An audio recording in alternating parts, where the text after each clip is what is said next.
Hi ಎಲ್ಲರಿಗೂ ನಮಸ್ಕಾರ. ಹೇಗಿದ್ದೀರಾ? ನಾನು ಚೆನ್ನಾಗಿದ್ದೀನಿ, ನೀವು ಚೆನ್ನಾಗಿದ್ದೀರಾ ಅಂತ ತಿಳ್ಕೊಂಡಿದ್ದೀನಿ. ನಾನು ನಿಮ್ಮ ಮನೆ ಮಗಳು ಮಾಲಾ. ಬನ್ನಿ, ಬನಶಂಕರಿ ಆಲ್ ಇನ್ ಒನ್ ಚಾನಲ್ಗೆ ಸಪೋರ್ಟ್ ಮಾಡಿ ಫ್ರೆಂಡ್ಸ್. ನಾನಿವತ್ತು ಮಸಾಲ ಟೀ ಮಾಡೋದು ಹೇಗೆ ಅಂತ ಹೇಳಿಕೊಡ್ತಾ ಇದ್ದೀನಿ. ಸಿಂಪಲ್ಲಾಗಿ ತುಂಬ ಮೈಕೈ ನೋವು, ಸುಸ್ತು, ಜ್ವರ ಮತ್ತು ಮಕ್ಕಳಿಗೆ ಶೀತ ಜ್ವರ ಬಂದಾಗ ಈ ಥರ ಮಾಡ್ಕೋಬೋದು. ಅದಕ್ಕೆ ಏನೇನು ಬೇಕು ಅಂತ ತೋರಿಸ್ತಾ ಇದ್ದೀನಿ. ಒಂದು ಸಣ್ಣ ಬಾಣಲೆಯಲ್ಲಿ ಒಂದು ಸ್ವಲ್ಪ ಮೆಣಸಿನಕಾಳು ಹಾಕ್ತಾಯಿದ್ದೀನಿ ನೋಡಿ. ಮೆಣಸಿನಕಾಳು ಹಾಕ್ಕೊಂಡು ಸ್ವಲ್ಪ ನೋಡಿರಿ, ಮತ್ತು ಲವಂಗ ಹಾಕ್ಕೊಳ್ಳಿ. ಒಂದು ಸ್ವಲ್ಪ ನಾನು ಒಂದು ಸಲಿಗೆ ಆಗೋಷ್ಟು ಅಷ್ಟೇ ಮಾಡಿ ತೋರಿಸ್ತಾ ಇದ್ದೀನಿ. ನೀವು ಇದನ್ನು ಡಬಲ್ ಹಾಕ್ಕೊಂಡು ಪುಡಿ ಮಾಡಿ ಇಟ್ಕೋಬೋದು. ಮೆಣಸಿನಕಾಳು ಮತ್ತು ಲವಂಗ, ಚಕ್ಕಿ, ಏಲಕ್ಕಿ ಕಾಯಿ ನೋಡಿ ಹೇಳ್ತಾ ಇದ್ದೀನಿ. ಮೆಣಸಿನಕಾಳು, ಲವಂಗ, ಚಕ್ಕಿ, ಏಲಕ್ಕಿ ಕಾಯಿ ಸ್ವಲ್ಪನೇ ನಾನು ಈಗಿನ ಮಟ್ಟಿಗೆ ಅಷ್ಟೇ ಮಾಡಿ ತೋರಿಸ್ತಾ ಇದ್ದೀನಿ ಪೌಡ್ರು, ನೀವು ನೋಡ್ಕೊಳ್ಳಿ. ಮತ್ತು ಜೀರಿಗೆ, ಇದನ್ನೇ ನೀವು ಡಬಲ್ ಹಾಕ್ಕೊಂಡು ಮಾಡಿಕೊಂಡು ಒಂದು ಬಾಕ್ಸಲ್ಲಿ ಇಟ್ಕೋಬೋದು. ತುಂಬ ಚೆನ್ನಾಗಾಗುತ್ತೆ ಇದು ಟೀ. ಯಾರಿಗಾದರೂ ಸುಸ್ತು ಆದಾಗೆ ಮತ್ತು ಜ್ವರ ಭಾಳ ಬಂದಾಗೆ ಈ ಥರ ಕಾಪಿನ ಚಾನ ನೀವು ಮಾಡಿಕೊಡ್ಬೋದು ಅವರಿಗೆ.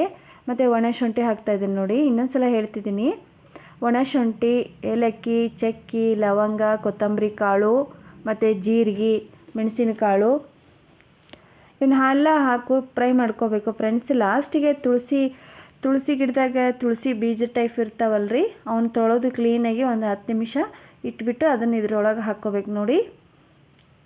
ತುಳಸಿ ಬೀಜ ಈಗೆಲ್ಲರ ಮನೆಯಲ್ಲಿ ಸಾಮಾನ್ಯವಾಗಿ, ಆದರೆ ತುಳಸಿ ಎಲೆ ಹಾಕೋಕ್ಕಾಗಲ್ವಲ್ಲ, ಹಾಗಾಗಿ ತುಳಸಿ ಎಲೆ ಇದಕ್ಕೆ ಭಾಳ ಸ್ಮೆಲ್ ಕೊಡ್ತೈತ್ರಿ. ಆಮೇಲೆ ತುಂಬ ಚೆನ್ನಾಗಿ ಬರ್ತೈತಿ ಅಂತ ಹಾಕೋದು ನೋಡಿ. ಈ ಥರ ತುಳಸಿ ಬೀಜಗಳು ಇರ್ತಾವಲ್ಲ ನೋಡಿ, ಈ ಥರ ಕ್ಲೀನಾಗಿ ತೊಳೆದ್ಬಿಟ್ಟು ಹಾಕ್ಕೊಂಡಿರ್ಬೇಕು. ಇದನ್ನೆಲ್ಲ ನೀಟಾಗಿ ಹುರ್ಕೋಬೇಕು. ಎಲ್ಲ ಸಾಮಾನನ್ನು ಹುರ್ಕೊಂಡು ಸೈಡ್ಗೆ ಎತ್ತಿಟ್ಬಿಡೋಣ ಆರ್ಕೊಳಕ್ಕೆ.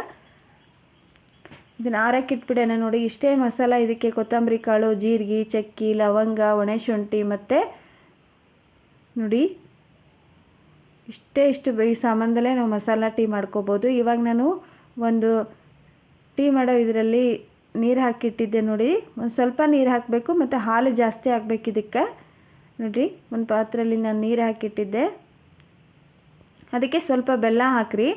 ಅದರಲ್ಲೇ ಸ್ವಲ್ಪ ಸಕ್ಕರೆ ಹಾಕ್ಬೇಕ್ರಿ. ಎರಡೂ ಮಿಕ್ಸ್ ಮಾಡಿ ಹಾಕಿದರೆ ಟೀ ಚೆನ್ನಾಗಿ ಬರುತ್ತೆ ನೋಡಿ. ಬೇಕಿದ್ರೆ ನೀವು ಒಂದು ಹಾಕ್ಕೊಳ್ಳಿ, ಬೆಲ್ಲನಾದರೂ ಹಾಕ್ಕೊಳ್ಳಿ, ಇಲ್ಲ ಸಕ್ಕರೆನಾದರೂ ಹಾಕ್ಕೊಳ್ಳಿ. ನಾನು ಎರಡೂ ಹಾಕ್ತಿದ್ದೀನಿ ಇಲ್ಲಿ ನೋಡಿ. ಸ್ವಲ್ಪ ಬೆಲ್ಲ ಮತ್ತು ಸ್ವಲ್ಪ ಸಕ್ಕರೆ, ಸ್ವಲ್ಪನೇ ಟೀ ಪುಡಿ ಹಾಕ್ಬೇಕು ನೋಡಿರಿ. ಚಹಾ ಪುಡಿ ಅಂತೀರಲ್ಲ ನೀವು, ಅದೇ ಟೀ ಪುಡಿ ಹಾಕ್ಬೇಕು ನೋಡಿ. ಇವಾಗ ಇದನ್ನು ಕುದಿಯೋಕೆ ಇಟ್ಬಿಡೋಣ ನಾವು. ಇದು ನೀಟಾಗೆಲ್ಲ ಪುಡಿ ಮಾಡಿಕೊಂಡು ಇದನ್ನು ನೀವು ಈ ಥರ ಕುಟ್ಟಕಲ್ಲಾದರೂ ಪುಡಿ ಮಾಡ್ಕೊಳ್ಳಿ, ಮಿಕ್ಸರ್ ಜಾರಲ್ಲಾದರೂ ಪುಡಿ ಮಾಡ್ಕೊಳ್ಳಿ. ನಾನು ಸ್ವಲ್ಪ ಆಗಿರೋದ್ರಿಂದ ಈ ಥರ ಕುಟ್ಟಕಲ್ಲಲ್ಲೇ ಪುಡಿ ಮಾಡ್ಕೊತಿದ್ದೀನಿ. ನೀವು ಭಾಳ ಬೇಕಂದರೆ ನೀವು 1 ತಿಂಗಳಿಗೆ ಆಗೋಷ್ಟು ಪುಡಿ ಮಾಡಿ ಇಟ್ಕೋಬೋದು ಮಿಕ್ಸರ್ ಜಾರಲ್ಲಿ ಫ್ರೆಂಡ್ಸ್. ಅದು 1-2 ತಿಂಗಳು ಇಟ್ಟರೂ ಏನೂ ಆಗೋದಿಲ್ಲ. ನೀವು ಬೇಕಾದರೆ ಸ್ವಲ್ಪ ಅರಿಶಿಣ ಕೊಂಬಿದ್ರೆ ಹಾಕೋಬೋದು. ನಾನು ಇರಲಿಲ್ಲ ಹಾಗಾಗಿ ತೋರಿಸಿಲ್ಲ. ನೀವು ಬೇಕಾದರೆ ಅರಿಶಿಣ ಕೊಂಬು ಇರುತ್ತಲ್ಲ, ಅದನ್ನೇ ಸ್ವಲ್ಪ ಸಣ್ಣಗೆ ಜಜ್ಜಿ ಇದರಲ್ಲೇ ಹುರ್ಕೊಂಡು ಹಾಕ್ಕೋಬೇಕು ನೋಡಿ. ಇದು ನಮ್ಮ ಅಜ್ಜಿ ಹೇಳಿಕೊಟ್ಟದ್ದು. ಯಾರಿಗಾದರೂ ಮಕ್ಕಳಿಗೆ ತುಂಬ ಕೋಲ್ಡ್ ಆಗಿರುತ್ತೆ ಮತ್ತು ಜ್ವರ ಬಂದಿರುತ್ತೆ, ಅವರಿಗೆ ಊಟ ಮಾಡೋಕ್ಕೆ ಮನಸ್ಸಿರಲ್ಲ ಅಲ್ವನ್ರಿ. ಈ ಥರ ಟೀ ಮಾಡಿ 1-2 ರಸ್ಕ್ ಕೊಟ್ರಿ ಅಂದರೆ ನೋಡ್ತೀರಾ ಫ್ರೆಂಡ್ಸ್, ಅವರೇ ಇನ್ನೊಂದು ಸಲ ಕೇಳಿ ಕುಡಿತಾರೆ. ಅಷ್ಟು ಚೆನ್ನಾಗಾಗುತ್ತೆ ಮಸಾಲ ಚಹಾ ನೋಡಿರಿ. ಇವಾಗೇನು ಪುಡಿ ಮಾಡ್ಕೊಂಡಿದ್ನಲ್ಲ ನಾನು, ಇದನ್ನೇ ನೋಡಿ ಇವಾಗ ರೆಡಿ ಆಯಿತು. ಇದನ್ನೇನು ನಾನು ಮೇಲ್ಗಡೆದ್ದು ಚಲ್ಟ ಅಷ್ಟೇ ತೆಗಿತಾ ಇದ್ದೀನಿ ನೋಡಿರಿ. ಇದನ್ನೇನು ಸೋಸ್ಕೊಳ್ಳೋ ಅವಶ್ಯಕತೆ ಇರಲ್ಲ. ಸೋಸ್ಕೊಂಡ್ರೆ ಅದು ಎಲ್ಲ ಟೇಸ್ಟ್ ಹೋಗ್ಬಿಡುತ್ತೆ. ಹಾಗಾಗಿ ಮೇಲ್ಗಡೆ ಈ ಥರ ಅಂದರೆ ಒಣಶುಂಠಿ ಹಾಕಿರ್ತೇವಲ್ಲ ಅದರದ್ದು ಚಲ್ಟ ಬಂದಿರುತ್ತೆ. ಇವಾಗ ಆ ಪೌಡ್ರ್ ನಾನು ಇದಕ್ಕೆ ಹಾಕಿದ್ದೇನೆ ನೋಡಿ. ಈಗ ಹಾಕಿಬಿಟ್ಟು ಫ್ರೆಂಡ್ಸ್ ಫುಲ್ಲು ಕುದಿಸ್ಕೋಬೇಕು ನೀವು. ಒಂದು 10 ನಿಮಿಷ ಅಂತೂ ಕುದಿಬೇಕದು. ಹಾಲು ಮುಂದೆ ಇರಬೇಕು ಇದಕ್ಕೆ. ಹಾಲಿದ್ರೇ ಮಸಾಲ ಟೀ ಚೆನ್ನಾಗಾಗೋದು ನೋಡಿರಿ. ಮಕ್ಕಳಿಗೆ ಮಾತ್ರ ಇದು ಜ್ವರ ಬಂದರೆ, ಶೀತ ಆದಾಗೆ ಹೇಳಿ ಮಾಡಿಸಿದಂಥದ್ದು ಇದು ರಾಮಬಾಣ ಅಂತಲೇ ಹೇಳ್ತೀನಿ. ನೀವು ಟ್ರೈ ಮಾಡಿ ನೋಡಿರಿ, ನಿಮ್ಗೆ ಗೊತ್ತಾಕತಿ. ಈ ಚಳಿಗಾಲದಾಗ ಈ ಟೀನ ನಾವು ಕುಡಿಯೋಕೆ ಬೇಕಾಕತಿ. ಮತ್ತು ನೀವು ಈಗ ಹುರಿದು ಇಟ್ಕೊಂಡ್ಬಿಟ್ರಿ ಅಂದರೆ ಸಮಸ್ಯೆನೇ ಇರೋಂಗಿಲ್ಲ. ಹುರಿದು ಪುಡಿ ಮಾಡಿ ಇಟ್ಕೊಳ್ರಿ, ಮನೇಲಿ ಇದ್ದೇ ಇರುತ್ತೆ.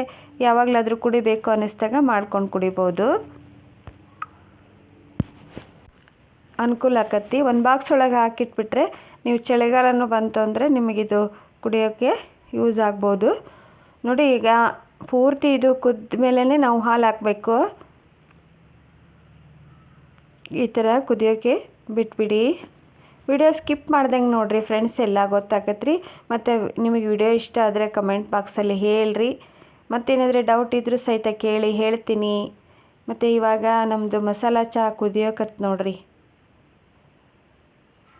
ವಿಡಿಯೋನ ನೀವು ಸ್ಕಿಪ್ ಮಾಡಿದರೆ ಗೊತ್ತಾಗಂಗಿಲ್ಲ ಅಂತ ಹೇಳೋದು ಫ್ರೆಂಡ್ಸ್. ಇದೇ ಥರ ಸಪೋರ್ಟ್ ಕೊಡ್ತಾಯಿರಿ. ಇವಾಗ ನೋಡಿ ಕುದೀತಾ ಇದೆ. ಇವಾಗ ಇದಕ್ಕೆ ನಾನು 1 ಗ್ಲಾಸ್ನಷ್ಟು ಹಾಲು ಹಾಕ್ತಾಯಿದ್ದೀನಿ ನೋಡಿ.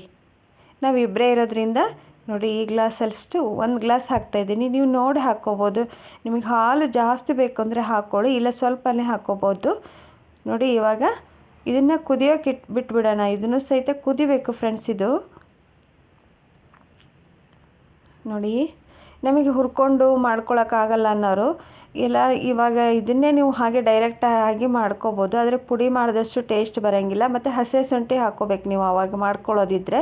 ಒಣ ಶುಂಠಿ ಹಾಕೋ ಹಾಗಿಲ್ಲ. ಹಸಿ ಶುಂಠಿ ಹಾಕ್ಕೊಂಡು ಎಲ್ಲ ಮಸಾಲೆ ಐಟಮ್ ಹಾಕ್ಕೊಂಡು ಕುದಿಸ್ಕೊಂಡು ಮಾಡ್ಕೊಂಡು ಕುಡಿಬೋದು. ಆದರೆ ಇದರಷ್ಟು ಮಸಾಲ ಚಹಾ ಅಷ್ಟೊಂದು ಟೇಸ್ಟ್ ಬರೋಲ್ಲ. ಇವಾಗ ನೋಡಿರಿ ಹೆಂಗೆ ಕುದಿಯಾಕತ್ತೈತಿ ಮಸಾಲ ಚಹಾ. ಇದು ಕುದ್ದಾದ್ಮೇಲೆ ಒಂದು ಗ್ಲಾಸಿಗೆ ಸರ್ವ್ ಮಾಡಿಕೊಂಡು ಇದ್ರ ಜೊತೆಗೆ ಬಿಸ್ಕೆಟು ಅಥವಾ ಟೋಸ್ಟ್ ಅಂತಾರಲ್ಲ, ರಸ್ಕ್, ಅದನ್ನು ತಿಂದ್ರಂತೂ ಇನ್ನೂ ಮಸ್ತಾಕತಿ. ಇವಾಗ ಹೇಗಿದ್ದರೂ ಮಳೆಗಾಲ ಸ್ಟಾರ್ಟ್ ಆಗೈತಿ. ಬನ್ನಿ ಫ್ರೆಂಡ್ಸ್, ನಾನು ಮಸಾಲ ಚಹಾ ರೆಡಿಯಾಗಿದೆ. ಯಾರಿಗೆಲ್ಲ ವಿಡಿಯೋ ಇಷ್ಟ ಆಗೈತಿ ಒಂದು ಲೈಕ್ ಕೊಡಿ ಫ್ರೆಂಡ್ಸ್. ಮತ್ತು ವಿಡಿಯೋದಾಗ ಏನಾದರೂ ತಪ್ಪಿದ್ರೆ ಕ್ಷಮಿಸ್ರಿ ಅಂತ ಇನ್ನೊಂದು ಸಲ ಕೇಳ್ಕೊತೀನಿ ರೀ. ಮತ್ತೆ ಸಿಗ್ತೀನಿ. ಎಲ್ಲರಿಗೂ ಧನ್ಯವಾದಗಳು.